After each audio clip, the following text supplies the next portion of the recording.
So again, from the Cambridge Biomedical Campus Wellness Campaign, I'm Jill Wilson, and wherever you are in the world today, welcome.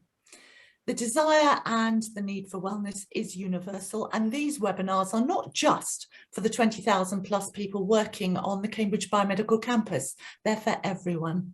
So please feel free to share the links far and wide. Today, I have great pleasure in introducing Lucy Folks Barnard. She's the founder of the employee wellbeing company Elevate. Now, Lucy studied positive psychology at the University of Pennsylvania and is a coactive certified coach with years of experience coaching executives. Today, she's going to look at a host of tools and skills for boosting our resilience and protecting our mental well-being. Please put any questions as you think of them in the Q&A, and Lucy will attempt to answer them after the presentation. So, with no further ado, I'll hand over to her. Welcome, Lucy. Thank you very much, Jill. Hello, everybody. Welcome. And thank you for giving me your time this afternoon, this morning, this evening, wherever you are dialing in from in the world. We're going to be together for about an hour today. We have a lot of juicy content to cram into the next hour. So before we begin, I just ask that you please turn your phones on to silent, maybe throw them across the other side of the room, close any browsers, basically get rid of any kind of temptation when it comes to distractions. It's very rare that we give ourselves an hour just to sit and listen and learn. So I really do encourage you to do that, because what I'm going to share with you today they are life skills. They are skills that sadly we're not taught at school. We're not taught during our adolescence when we could probably use them. So these really are life skills, and some you may have come across before, some may be completely new. So just to say that I hope there's something in here for everybody. Some may resonate more than others. Some you may think you can use straight away. Some you may not use for kind of another week or months, or, but just know that these are all tools that you can now include in your well-being toolbox. So let's get going. So a quick nod to positive psychology. I study positive psychology on Dr. Martin Seligman's inaugural resiliency program at the University of Pennsylvania. And the thing I love most about positive psychology is that it kind of flips historical clinical psychology on its head, and rather than looking at kind of ways to heal and repair and mental disorder, it very much looks at, well, what are the building blocks of a happy and flourishing life? So how can we as individuals and communities really thrive? How can we live our kind of optimal lives, lives full of meaning and fulfillment? And that's very much what positive psychology is all about. And lots of what we're going to be covering today is anchored in positive psychology. So the evidence and science behind positive psychology and some of the interventions that positive psychology teaches.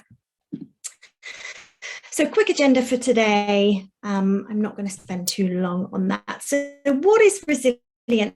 What do we mean by the word resilient? Years, I certainly have had requests to deliver this workshop more than any other time, in the last, we've been going for 5 years, in the last 3 years particularly. So resilience comes from the Latin word resilion, which means to bounce back. So it's our ability to recover from adversities, from life's challenges, from life's problems, and grow in the face of them. So it's important to point out that it's not about kind of pushing problems away or down or kind of brushing them under the carpet. It's very much turning to face our problems, to face our challenges, and using tools and techniques to help us cope in the face of adversity. So resilient people still have problems, they still have challenges, they just have better ways of coping. And that's hopefully what we're going to be looking at today. And I couldn't continue without just mentioning the corona coaster of the last couple of years. Unprecedented times of great stress. You know, we had a constant threat to our safety. We were living in uncertainty, exposed, you know, to social isolation. You know, all of our support networks were cut off. The boundaries between work and our lives, our personal lives, became very blurred as we were working from home, and continue to do so. And I think that's kind of an ongoing challenge. You know, how do we really separate work from home when we are working from home? You know, we were living with this constant fear of infection. We were grieving the loss of our freedom, grieving the loss of our former lives, as well as grieving perhaps loved ones. You know, there was a lot of suffering. And we know that COVID has really taken a terrible toll on our mental health. And there has been a 25% increase in anxiety and depression worldwide. And I think COVID really has shown a kind of historical underinvestment in mental health services. You know, pre-pandemic, from the health budget alone, only 2% was spent on mental health services. So there really is this historical underinvestment, and hopefully now things are going to change. And also, you know, in the last so this is a stat: 70% of employees have experienced burnout in their job. This is from a recent Deloitte survey that was carried out amongst 1,000 of their employees. This was in the last 3 or 4 months, this survey. So 77% of Deloitte employees have experienced burnout at some point in the last few years. And burnout is basically a state when chronic stress, so prolonged periods of stress, are not addressed and not managed properly. So these chronic prolonged periods of stress basically lead to exhaustion. So burnout is physical and emotional and mental exhaustion. So, you know, these are quite frightening stats, and part of the reason why we're here today talking about resilience. Other reasons, you know, all of the redundancies yesterday, the cost of living crisis, this horrible war in Ukraine. And, you know, before 2020, I was still delivering this workshop before 2020, because I believe we live in this digital age where we are constantly on call, we're constantly tuned in. You know, we have our mobile phones have kind of become an extension of us. You know, we feel lost without them. And there is a constant temptation, a constant source of distraction. You know, our attention spans have decreased 4 seconds from 2010 to 2020. Who knows what they're going to be in 2030? You know, will our attention spans have gone from 12 seconds to 8 seconds to 4 seconds? It's quite frightening. We know that mental health problems are on the rise. So 1 in 4, 1 in 3, 1 in 4 adults will experience some kind of ill mental health in any given year. Suicide and self-harm rates are sadly on the rise, especially in young girls. So we really need to be looking out for our young girls because of social media, unfortunately. You know, we live in this turbulent politic and global climate. So there's a lot of reasons why we're here today looking at resilience and how we can boost our own resilience. Finally, just to say, you know, suffering is part of the human condition. Life is suffering in the world. We will all experience loss, grief, heartache, financial problems, relationships breaking down throughout our lifetime. And, you know, challenges are what make life interesting, and overcoming them is what makes them meaningful. So, and just that reminder that resilient people do suffer, they just have better coping tools in place. And I love this analogy, and I like to think about the oyster and the pearl. So over time, as irritants get into the oyster's shell, it releases kind of a nacre. It's like a defense fluid. So it releases this nacre, and over time, as the nacre builds up, it creates this beautiful, lustrous pearl. And I love the idea that, you know, beauty can come from hardship. And it's often when we are you know, in our darkest of places, that we are our most creative. You know, think about your favorite songs that you love. Often they have come from a place of heartache, a place of loss, a place of grieving. And it's these deep, dark times that actually we really do need to dig deep and get resourceful and get creative. But beauty really can come from hardship. I also like this kind of metaphor of the Japanese art of Kinsugi, and this is where, you know, if a ceramic, a plate or a bowl or something is accidentally broken, rather than kind of repair it with transparent glue and then paint over it, they paint they use basically gold glue to celebrate the scars of the bowl. And I love this idea that as humans, you know, the challenges and the problems that we face throughout our life add to our scar, add to our character, and make us more interesting. And before we continue to the practical skills, I just want to say that it's okay to feel scared. You know, these are quite frightening times that we are finding ourselves in. It's okay to feel scared and angry and resentful and, you know, lots of kind of negative emotions. And that doesn't mean that you're not resilient. You can be simultaneously angry and resilient. You can be resentful or fearful or scared and also be resilient. So when you are feeling more fragile, more vulnerable, try to, you know, tell yourself that you can still be resilient. You are still resilient. So as I've mentioned, we can boost our resilience, and we just need to find better coping skills or more tools to add to our toolbox. Unfortunately, it does require a little bit of effort, a little bit of conscious observation and thought. And like I say, you may already know some of these tools, some of these practical tools. If so, great. If not, you know, also think about these tools, think about the people in your life who you could use these tools with. I had an email from a lady last week who had come to one of my workshops, and there's a breathing technique that we'll do in a little while. And she's just sent me a note saying, thank you so much. I used this on my teenage daughter who was sitting exams, and she was having a panic attack, and she used this breath technique on her, and it really helped her to calm down and get grounded. So not just thinking about yourself, thinking about other people in your life that you could share these tools and techniques with. So before we begin, I would love to hear from you. What helped you through lockdown? So cast your mind back to, you know, 2020, when we found out that we were only allowed out for an hour a day. What got you through lockdown? Perhaps, you know, 2020 wasn't the worst of it. Perhaps it was, you know, mid-2021. I don't know where we were on that journey, but what helped you through lockdown? And I'd love anybody to just share their answers in the chat. Just think about some of the things that really helped you to stay sane, as it were, if indeed you did. Exercise, cycling, thank you, Joanna. Rum, I love that. Family, books, everything stopping helped. This is very true. Suddenly our lives became very simple, didn't they? Nature, therapy, my faith, love that, video calls. Cooking, yeah, there was a lot of cooking going on, wasn't there? Kind of really going back to basics and spending time, you know, making lovely, nutritious meals for our households, talking to friends, Zoom, game apps, simple politics account, not watching news. Yes, absolutely. That was definitely something for me. I had to get very disciplined around how often I was watching the news because it was making me feel incredibly anxious.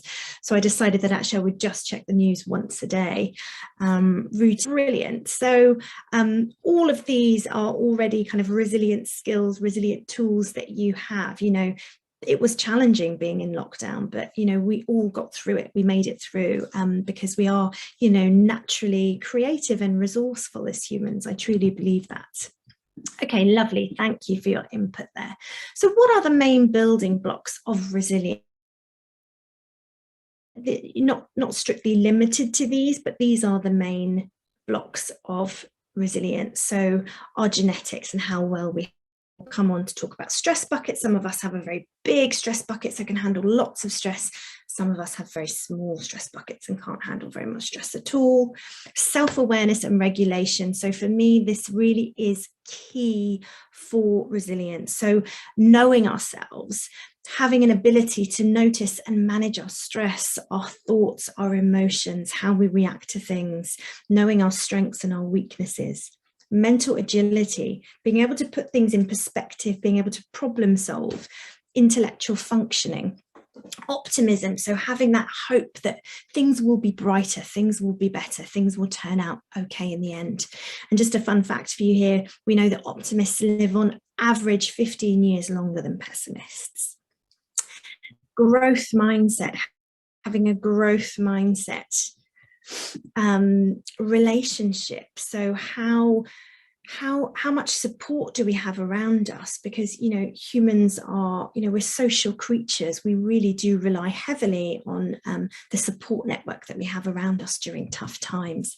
And then spirituality or religion, perhaps, you know, having a connection to something bigger than ourselves. So this is a really big, juicy topic. We can't cover all of this today, but I am now going to talk you through 6 tools that will hopefully help you to build resilience and fight stress. So the first one, recognize stress signs and act on them. So how do you know when you're stressed? And I'd love to hear from you. Just pop something in the Q&A in the chat box. What happens to you when you feel stressed? What happens in your body? What happens to your behavior? So just popping any answers in the chat box for me.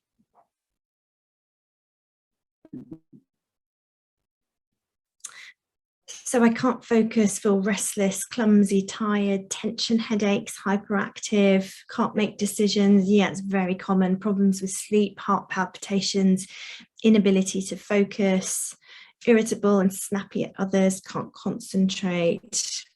Absolutely. So all really common signs of stress. And it's really important that you know your signs of stress. It's really important that you know them and you do something about them when you notice them. I think it's also a really nice thing to do with, you know, if you're in small teams or in your household with your family, with your children, talk about what happens when you're stressed.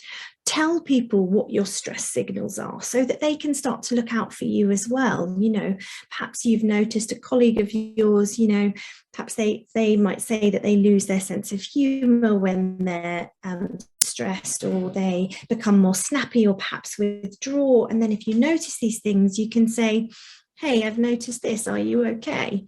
So just starting to have this language around stress signals. So these are the most common signs of stress. So again, things like irritable, aggressive, finding it hard to make decisions, snapping at people, biting your nails or the skin around your nails, that's very common. Having a poor memory, so, you know, not remembering things, eating too much or too little, smoking and drinking a lot, grinding teeth and jaws, that's quite common. A general kind of sense of dread and fear and just wanting to sort of hide away, it's a common sign of stress.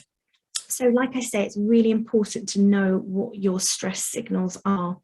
And when you notice them, make sure that you're doing something about it. Otherwise, you get that chronic stress, which can lead to burnout.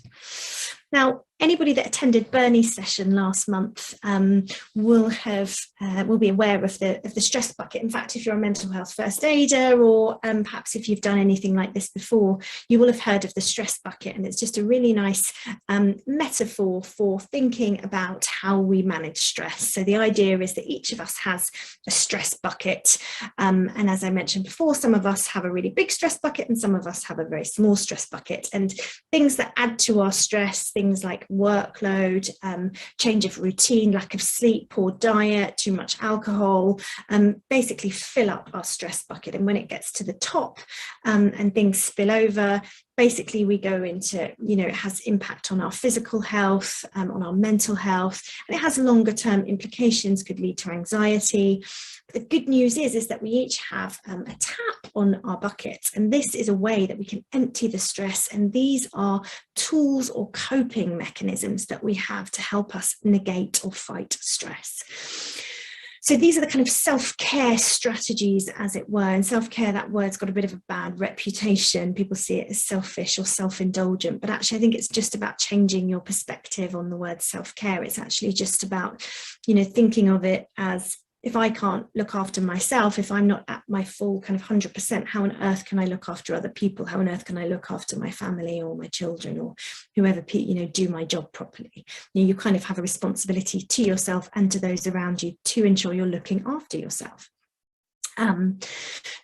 So without further ado, what I would love for you to do is grab a pen and paper, and in the middle, draw your stress bucket. And then on the right-hand side, I would love you just to make a list of maybe 10 things that add to your stress. So what adds to your stress bucket? So what are the stresses? So things like change of routine, I'm going to throw some ideas up there, burning the candle at both ends, tight deadlines, uncertainty, feeling anxious, maybe relationship problems. So what are the things that add up to make you feel stressed?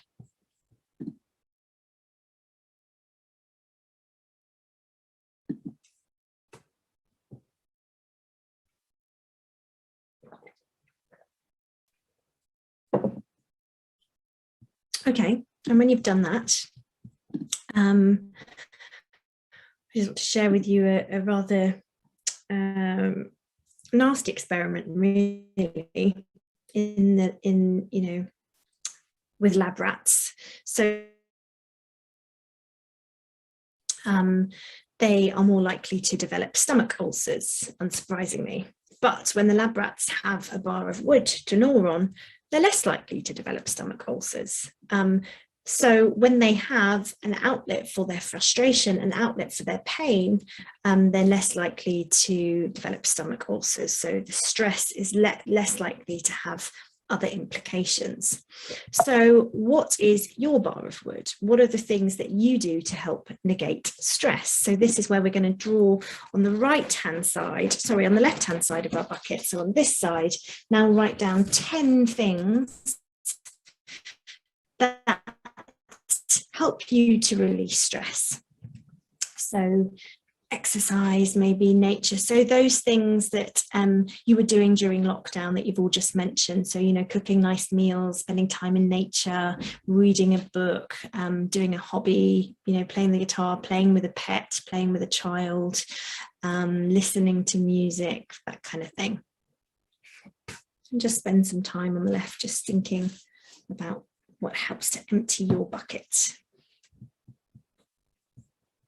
If anybody wants to share in the chat box, that would be lovely.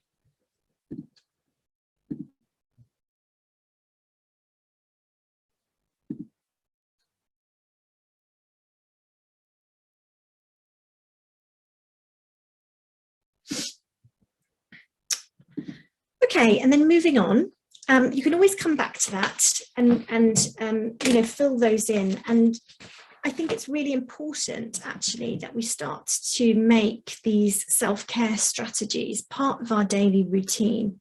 So it's not just about including them when we're feeling stressed. It's about actually turning them into a regular habit, turning these things into things that you just do, whether you're stressed or whether you're not, because then when you are stressed, you're more likely to be able to engage with them, perhaps find more time to unwind. So yeah, just thinking about how you can do at least one of these things every day.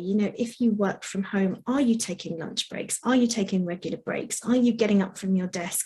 Are you going outside and getting some fresh air? Are you switching your laptop off and putting it away at 6 o'clock at night? Are you taking, proper time off work? Are you booking holidays? Are you using those properly and wisely? Are you leaving laptops and mobiles at home when you go on holiday? So just thinking about small changes that you can make that actually add up and that can really make a positive impact on your resilience. Okay, so the second tool I want to share with you today are some breathing techniques. So we know that when we are caught in that state of, I'm sure you will all have experienced this, you get some bad news, or you find out there's a global pandemic and we're going into lockdown, even last night hearing about all of the redundancies here in the UK, suddenly there's a wave of panic and you feel overwhelmed. So what's happening? Well, the sympathetic nervous system is kicking in, so our body's going into fight or flight.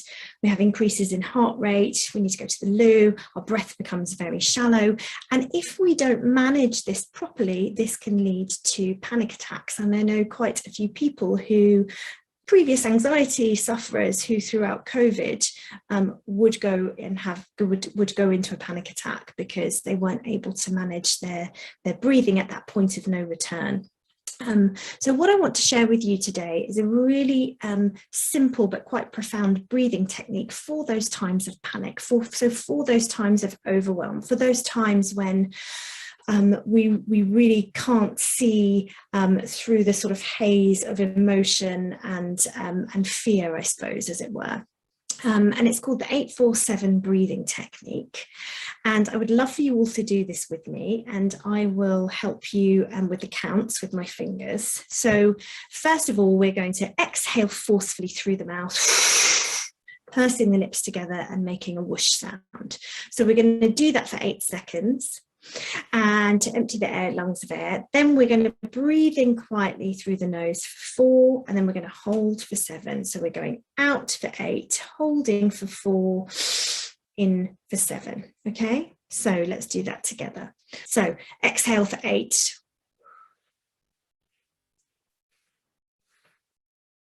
Breathe in for 4. Hold for 7. Exhale for 8.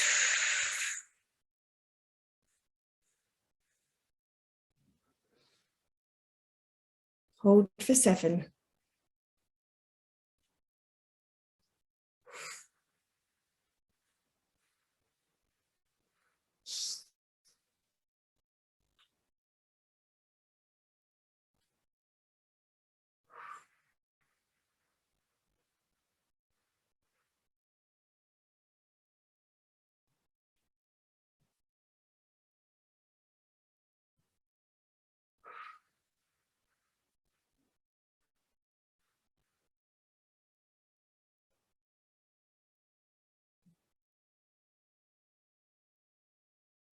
Okay, and you might start to feel a little bit lightheaded. That's perfectly normal. It feels quite sticky to do this when we're not in that kind of state of panic, but it's a really useful tool to remember for those times, and just using our breath to really try and bring down the parasympathetic nervous system, get us back to that place of rest and digest, kind of calm down the heart rate, get some endorphins released, and kind of bring us back to that calm state where there's a bit more clarity, and we can kind of look at what's ahead with more clarity, a little bit more clearness.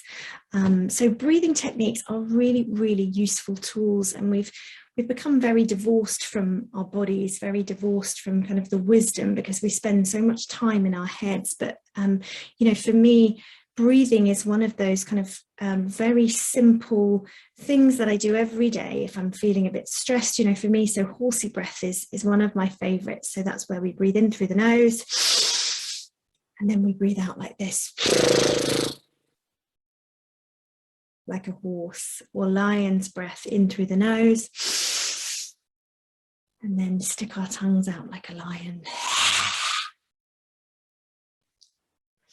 Some of you may know box breath, so that's where we breathe in for 4, hold for 4, breathe out for 4, hold for 4, breathe in for 4, out, hold for 4, breathe out for 4, hold for 4.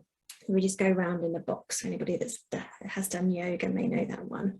So it's fun to have a play around with these breathing techniques, see which one works for you, and just try and integrate it into your kind of day-to-day lives a bit more. Maybe every kind of morning before you start, just try and carry out one of these breathing techniques, because the more that you use them, the more readily available they will become to you. Okay, so what can exacerbate anxiety and stop us from being resilient? So negative thinking traps make us feel more stressed.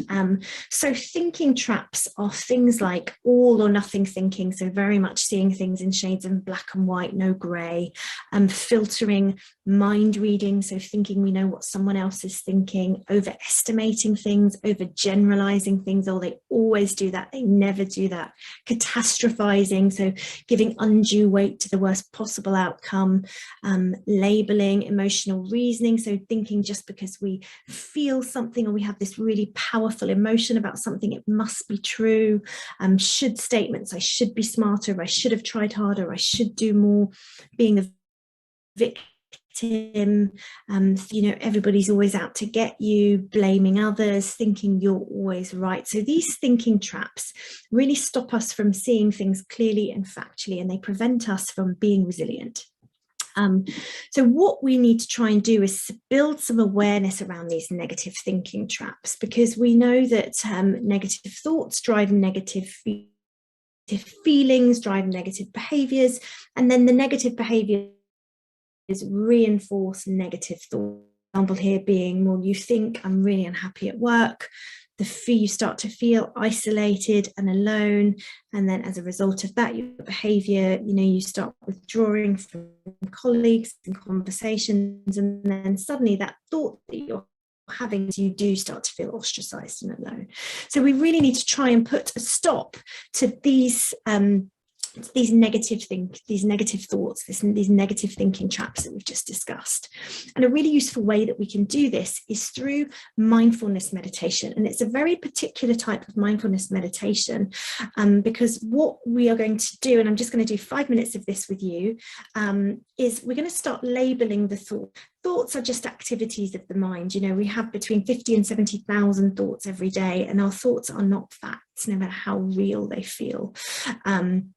No matter how powerful they are. So what we're going to do is I'm just going to talk you through 5 minutes of meditation. I just want you to focus on your breath for 5 minutes, and when your mind wanders, which it inevitably will do, just start to label the thoughts. Oh, that's me thinking about what I'm going to have for lunch or for dinner, or planning what I'm going to do later on tonight. Oh, that's me worrying about this assignment, this project, this piece of work.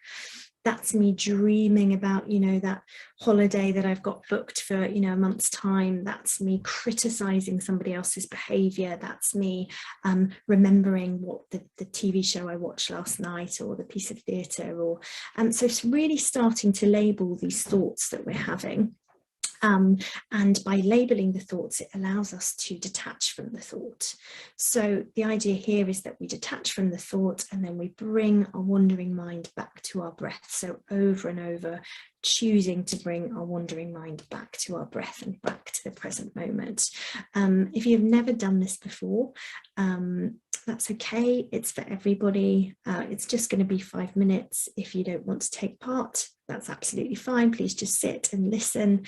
But I really encourage you just to experience this for yourself, and try not to judge yourself, and just be really curious. And the aim here is just to notice when our mind starts wandering. Okay, so just notice when your mind starts wandering. So if you can, close your eyes, and let's just take some rolls of our shoulders. Make sure that both of your feet are uncrossed and flat on the ground. Rest your hands in your lap, and just close your eyes and focus. Bring your attention to focus wherever the breath is most prominent for you. So perhaps at the tip of your nose, as you feel the breath enter and leave through the nostrils, perhaps in the chest, as you feel the chest rise and fall, or perhaps in the abdomen, as you feel the tummy ballooning and deflating. So just bringing your attention to a light wherever that feels most comfortable for you. And just watching the breath as it enters and as it leaves the body.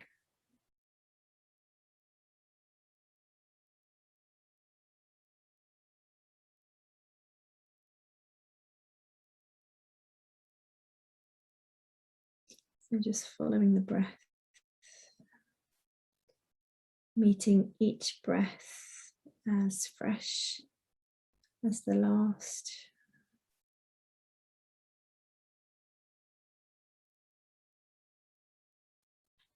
Watching your breath like the waves on shore, rolling in and gently receding out.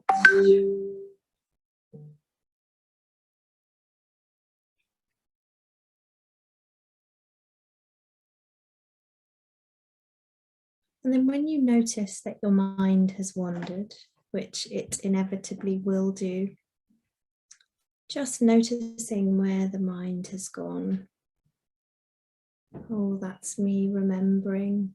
That's me fantasizing. That's me planning. That's me organizing, worrying, ruminating, all of these activities of the mind.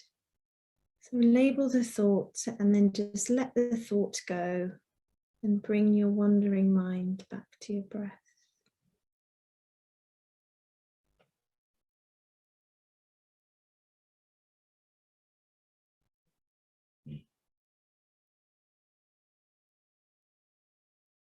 So over and over, noticing, labeling, and letting go. And just consciously choosing to bring your awareness back to your breath and back to this moment.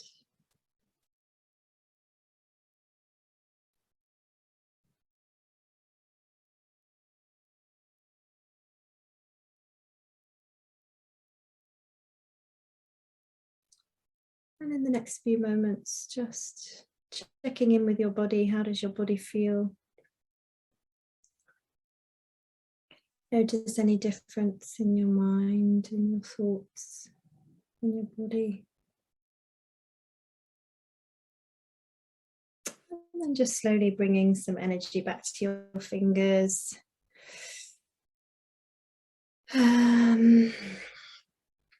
And slowly coming back to the room.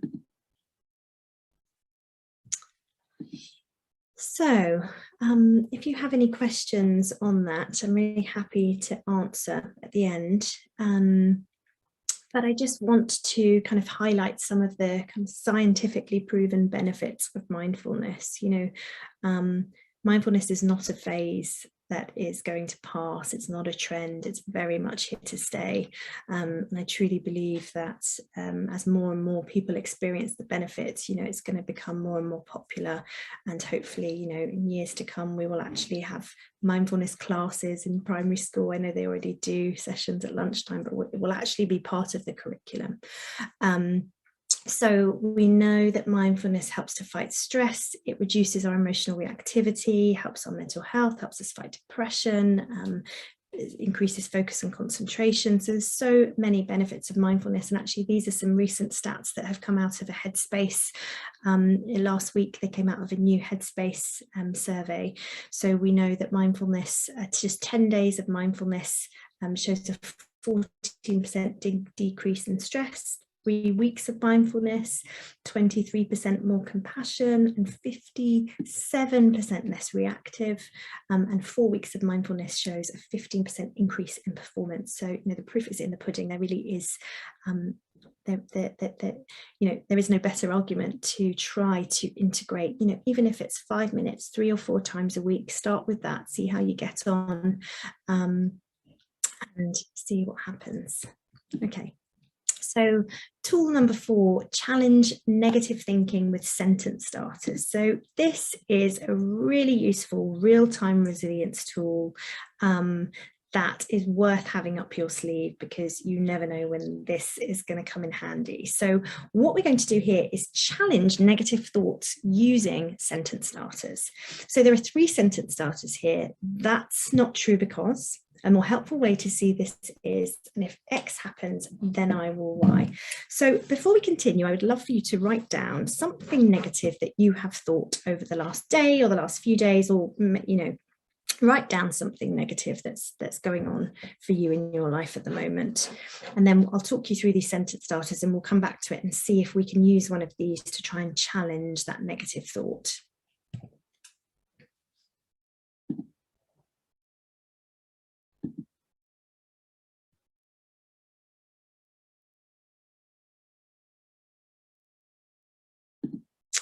Okay, so let's continue here. So the first sentence starter, that's not true because. So this is where we are using data or evidence to prove why the thought that we're having is not true. So we're reminding ourselves of all of the reasons why this thought that we're having isn't true. And obviously this isn't always going to work. And that's why there are 3 different sentence starters. So you need to find the most useful one. They won't always work. So an example here is that's not true because, so the example here is no one thinks I'm very good at my job. I don't blame them. It's clear everyone else is progressing quicker than I am. So that's not true because.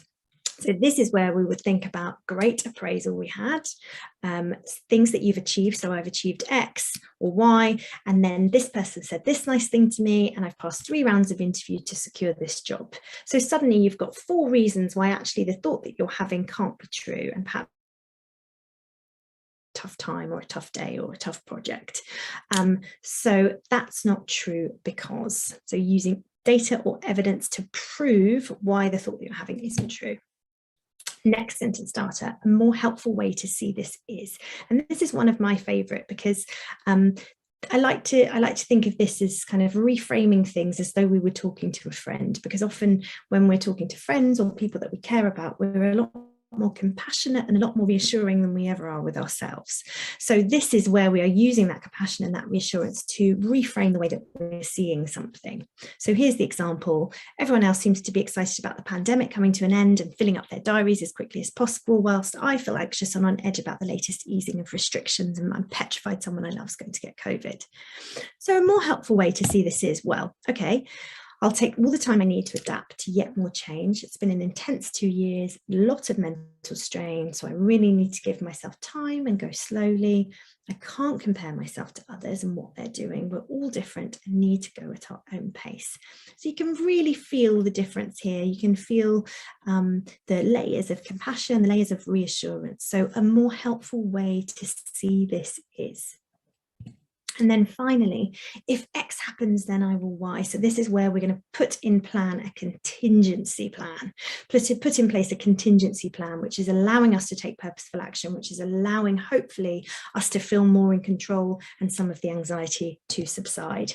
So this example is, I'm petrified about presenting my latest project to my peers and senior team members. What if they are something I don't know? I'll look completely stupid and they'll question why they ever employed me. So if X happens, then I will Y. Well, let's have a contingency plan. Okay, let's make sure that this doesn't happen.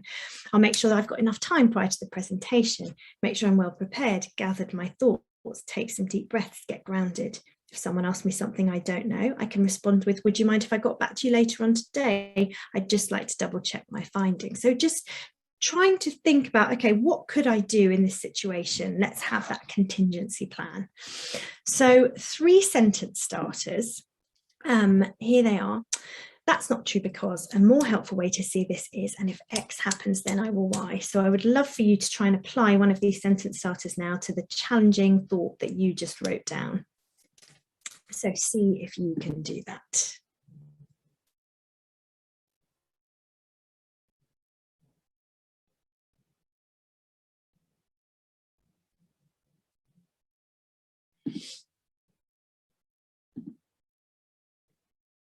So would anybody like to share?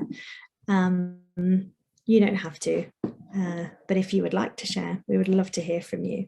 And I think it's really just worth making a note of those 3 sentence starters and just keeping them somewhere really handy, because you never know when you might need them. And I use these quite a lot, to be honest. I mean, a more helpful way to see this, I definitely use quite a lot. So yeah, see which one fits best for you, which one resonates the most. Like I say, they won't always fit a given problem, so you might have to find the best one. Okay, our 5th tool. So we are coming up, we've got about 6 minutes, we've got 2 tools to go, we're on track. So focus on what you can control.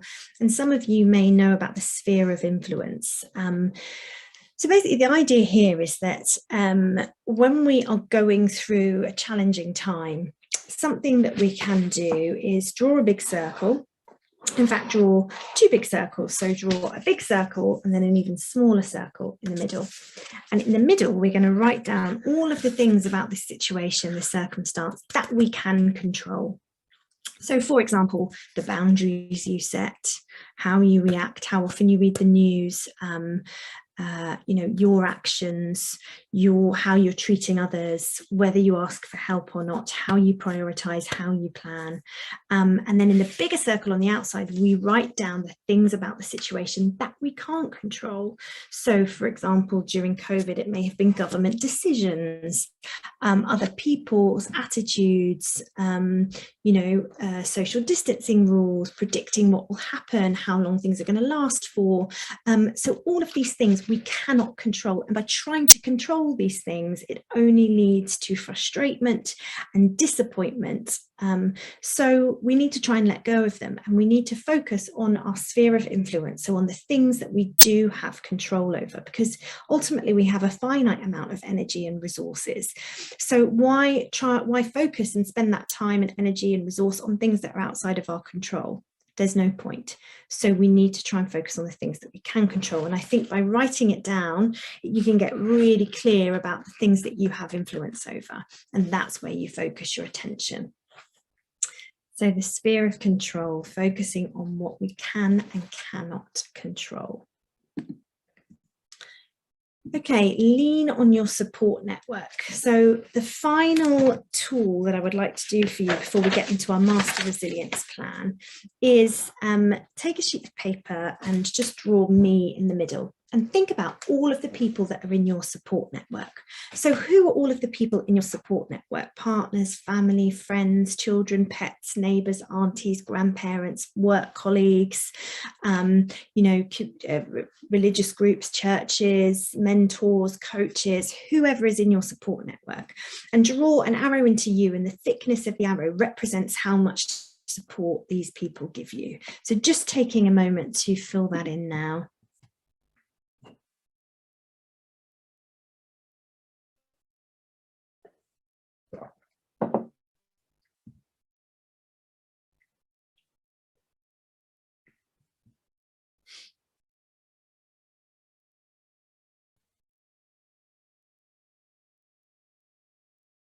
So Jotty M has put in the chat box, my negative thought was, I can't do this, but I haven't managed to switch it to one with a sentence starter.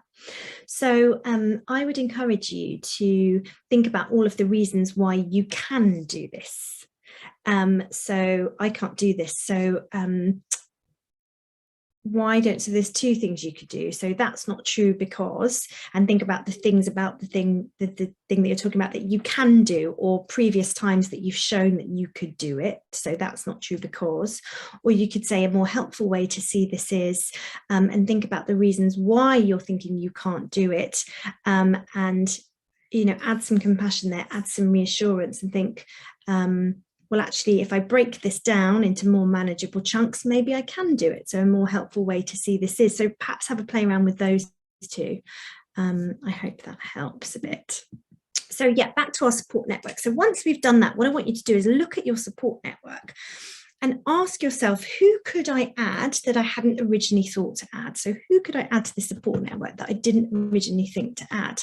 So some examples here might be ex-work colleagues. So that's often something that comes up. So people that kind of know your industry, but you're not close enough to that, if in case it was you wanted to talk to somebody about somebody at work. So it's people that understand the industry, but don't necessarily know the people at work, or elderly relatives. So often people say, I don't want to burden elderly relatives with my problems, but actually, older people have a lot of wisdom, a lot of life experience, so they are great people to ask for help or for advice. So just thinking, who could I put on here that I hadn't initially thought to add? And then second question to ask is, whose arrow could be even bigger? So who could I ask for even more help? And this may mean actually asking for it, or it may mean showing some vulnerability and saying, I'm not coping, please help me out here. So just thinking whose arrow could be even thicker, or, you know, just thinking about does your support network need rebalancing a bit? So we know that relationships require nurturing and devotion and, you know, time and energy and attention. So who in your support network haven't you touched base with, haven't you connected with for a while, and perhaps make a commitment to, you know, reach out, make a phone call, send an email, drop a WhatsApp to 2 or 3 people that, you know, you haven't done that for a while. Okay, so moving on to the final bit of this session, your master resilience plan.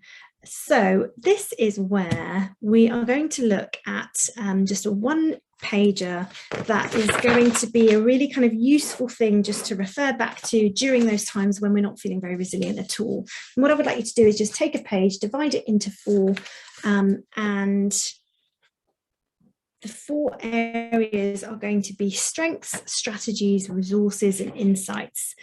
So this is a model that was designed by Chris Johnson from the School of Life. So he said that there are 4 main areas that make up our resilience. So strengths, strategies, resources, and insights.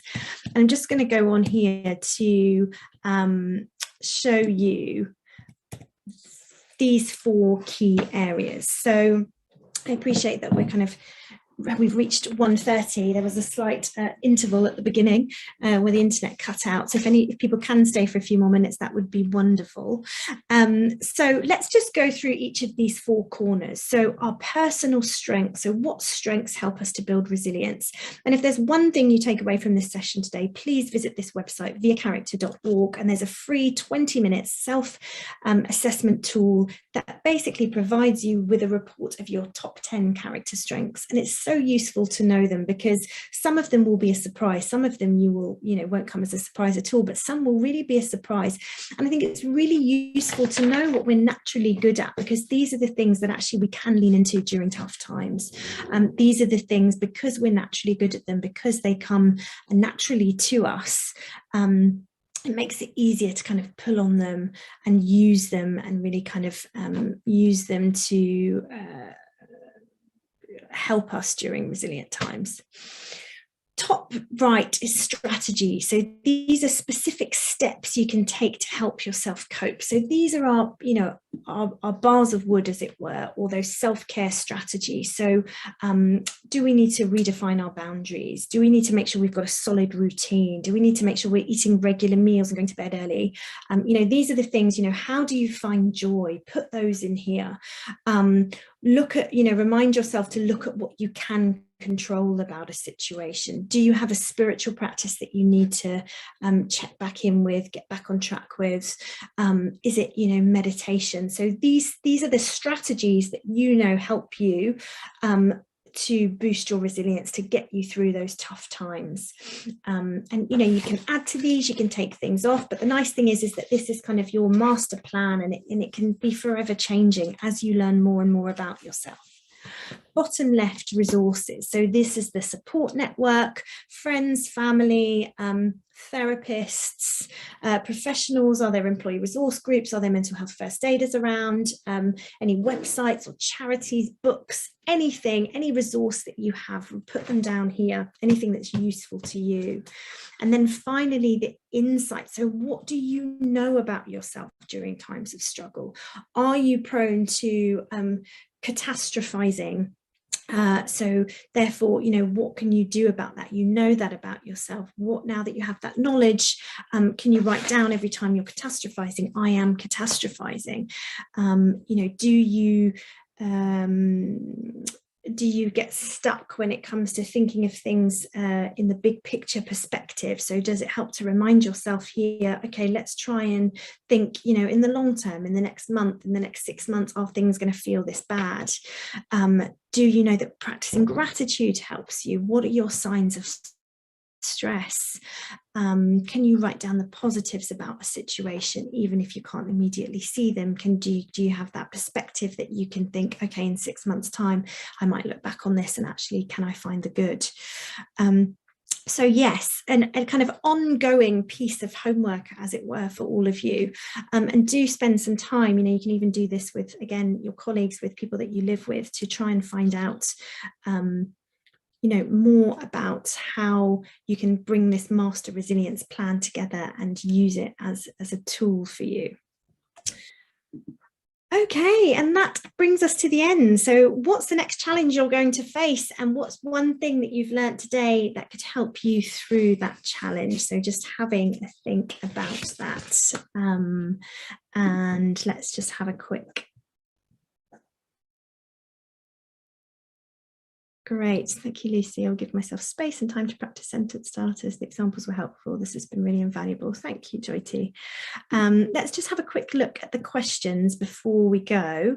If you would like to hear more from Elevate, we have a new brochure out. I will pop it in the chat box, and that would be great. Do get in contact with us. We would love to hear from you. Also, if you have any other questions, let's just have a look at the questions now, shall we? I'm going to stop the share. Actually, let's go back. Oh dear. Hi, Jill. I'm just going to have a look at the questions here. We've got a few. So people have asked if we can have the slides. Yeah, I'll see if I can send those over to Jill. Lots of people asking about slides. You mentioned it's okay to be scared, angry and resentful. What about crying? Absolutely, it's okay to cry. Whenever I'm scared, I cry. So yes, of course it's okay to cry, and you can cry and still be resilient. And then another question was, where does neurodiverse type come into this equation? Can it make you less resilient? I think that very much depends on the support that you have around you. I think, yes, there's certainly, it could be trickier if you have a neurodivergent condition to feel more resilient. But if the right support is in place, if people are aware of that, then absolutely it shouldn't, it doesn't need to be a disadvantage. I think that's it. I think actually, Lucy, you've tied it all up nicely. You've obviously answered everything as we were going through, which is great. If anybody does have any other questions, just drop them over to me, and we'll see what we can come up with. But we will be sending a recording of this webinar out, which is lovely, along with the slides that Lucy's going to let me have. So bear with us. So I just want to say thank you, Lucy, for an amazing and really informative webinar. I've learned a lot again. Thanks to Elevate Your Health for sponsoring the event today, and thank you to all of you who've joined us. Our next CBC Wellness campaign is the monthly Menopause Cafe. The July date's going to be announced shortly, so watch out for that. It's absolutely lovely to have seen so many of you here attending again today. Thank you, and thank you again to Lucy, and goodbye.